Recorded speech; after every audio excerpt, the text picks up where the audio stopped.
5 minutes avec Jésus sacramenté. Au nom du Père, du Fils et du Saint-Esprit. Amen.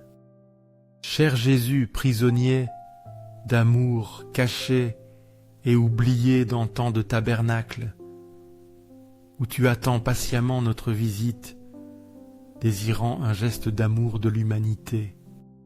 Ô mon bon Jésus, qui continue à frapper à nos portes, demandant notre temps, notre attention, notre cœur. Seigneur du tabernacle, augmente ma foi chaque jour, qu'elle grandisse en moi comme une graine qui devient un arbre touffu. Seigneur de la miséricorde, enseigne-moi à être miséricordieux envers les autres, à pardonner comme tu pardonnes, à aimer comme tu aimes. Seigneur de la vérité, guide mes pas sur le chemin du bien. Illumine mon esprit pour que je cherche toujours la vérité et la justice, et que mon cœur ne s'écarte jamais du chemin que tu as tracé pour moi.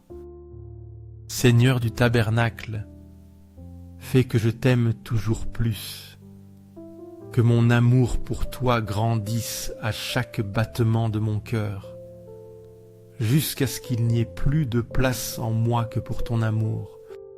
Le peuple qui marchait dans les ténèbres a vu une grande lumière. Sur ceux qui habitaient le pays de l'ombre de la mort, une lumière a resplendi. Tu as multiplié la joie, tu as augmenté l'allégresse.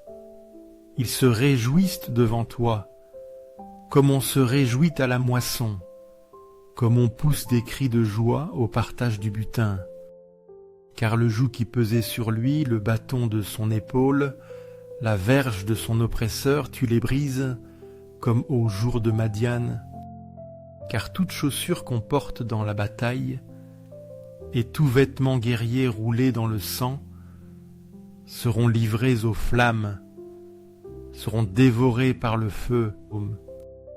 Car un enfant nous est né, un fils nous est donné, et la domination reposera sur son épaule. On l'appellera admirable, conseiller, Dieu puissant, Père éternel, Prince de la paix. Donner à l'empire de l'accroissement, et une paix sans fin au trône de David et à son royaume, l'affermir et le soutenir par le droit et par la justice, dès maintenant et à toujours. Voilà ce que fera le zèle de l'Éternel des armées. Isaïe 9, 1, 6. Ce passage d'Isaïe prophétise la venue d'une grande lumière pour ceux qui marchent dans les ténèbres. Il annonce la naissance d'un enfant qui apportera la joie, la paix et la justice. Tout comme le texte original exprime la joie de venir à Jésus, ce verset biblique nous rappelle que Jésus est cette lumière qui illumine nos vies. Dans l'Eucharistie, Jésus se présente à nous comme une lumière dans nos nuits spirituelles, offrant réconfort et espoir face à nos péchés et faiblesses. La joie promise par Isaïe se manifeste dans la rencontre personnelle avec le Christ sacramenté, source de grâce et de pardon. Cette lumière divine brise les chaînes de nos oppressions spirituelles et nous guide vers un chemin de vérité et d'amour infini. Corazón de Jesús que te ame y te haga amar. Corazon divino de Jésus, convertis les pécheurs, sauve les mourants, délivre les saintes âmes du purgatoire, ces âmes qui aspirent tant à être avec toi. Cœur eucharistique de Jésus, augmente en nous la foi, l'espérance et la charité, que nous grandissions dans ces vertus pour être plus près de toi. Cœur Sacré-Cœur de Jésus, aie pitié de nous, de nos familles, de nos communautés, du monde entier. En ce temps-là parut un édit de César Auguste, ordonnant un recensement de toute la terre. Ce premier recensement eut lieu pendant que Quirinius était gouverneur de Syrie. Tous allaient se faire inscrire, chacun dans sa ville. Joseph aussi monta de Galilée, de la ville de Nazareth, pour se rendre en Judée, dans la ville de David, appelée Bethléem, parce qu'il était de la maison et de la famille de David, afin de se faire inscrire avec Marie, sa femme, qui était enceinte. Pendant qu'ils étaient là, le temps où Marie devait accoucher arriva, et elle enfanta son fils premier-né. Elle l'emmaillota et le coucha dans une crèche, parce qu'il n'y avait pas de place pour eux dans l'hôtellerie. Il y avait dans la même contrée des bergers qui passaient dans les champs les veilles de la nuit pour garder leurs troupeaux. Un ange du Seigneur leur apparut, et la gloire du Seigneur resplendit autour d'eux. Ils furent saisis d'une grande frayeur. L'ange leur dit : « N'ayez point peur, car je vous annonce une bonne nouvelle, qui sera pour tout le peuple le sujet d'une grande joie. C'est qu'aujourd'hui, dans la ville de David, il vous est né un sauveur, qui est le Christ, le Seigneur.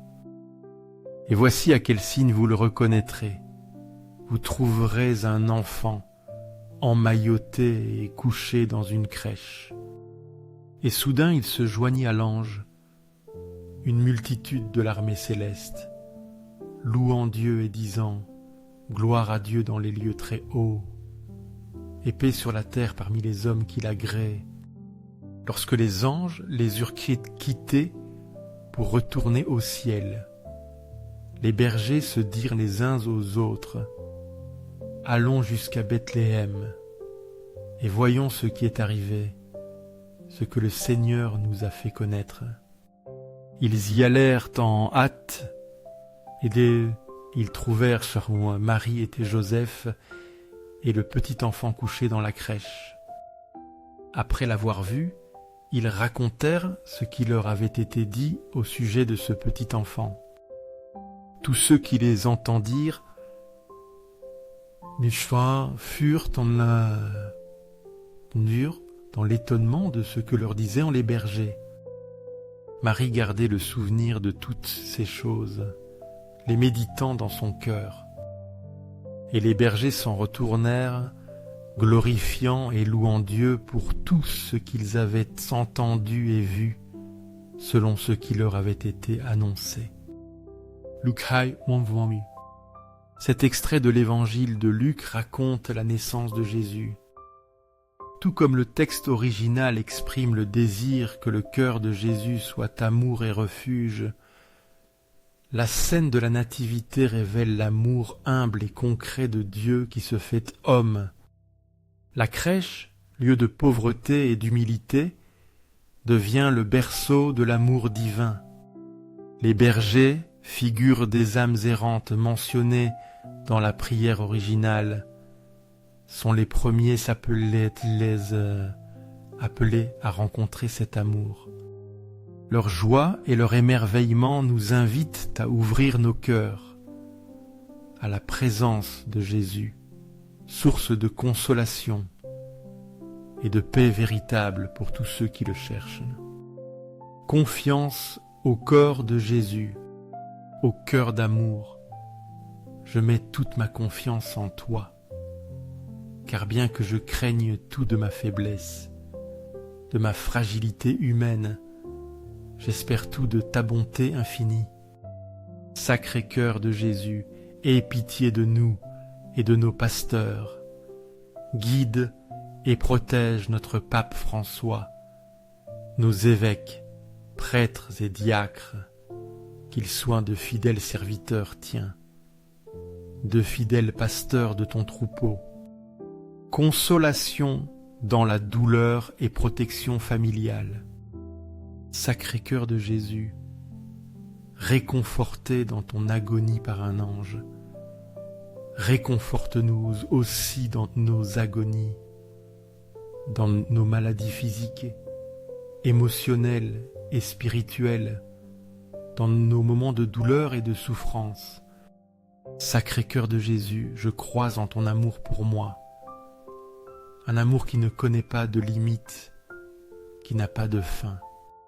Sacré-Cœur de Jésus, protège nos familles, nos jeunes, nos enfants et nos aînés, que tous trouvent en toi refuge et paix.